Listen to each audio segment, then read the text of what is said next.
Hello guys, welcome to my blog.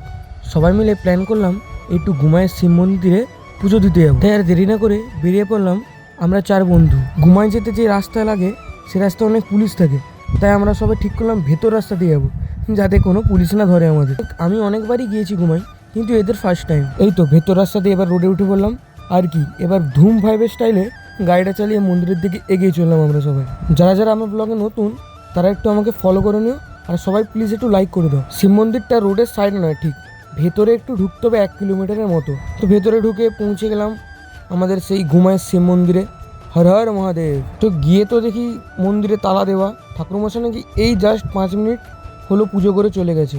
জানো, তোমাদের বাবাকে দেখাই, ওই দেখো, ওম নমঃ শিবায়। তালা দেওয়া দেখে তো কোনো উপায় নেই, দাঁড়াতে তো আমাদের হবেই, কারণ আমরা আজকে পুজো দিয়েই ঘর যাব। অপেক্ষা করতে করতে একজনের সাথে দেখা হয়ে গেলো। এ দেখো, এ নাম হলো ভোলু। ভোলুকে বিস্কুট খাওয়ালাম, বিস্কুট খাওয়াতে খাওয়াতে দেখি পুরোহিত মশাই চলে আসলো। দেন আমরা পুজোটা দিলাম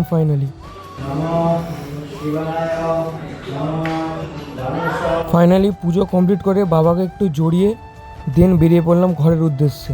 ভিডিওটা ভালো লেগে থাকলে একটু লাইক আর একটু ফলো করে দিও। দেখাবে আবার নিউ ব্লগে, ততক্ষণের জন্য টাটা।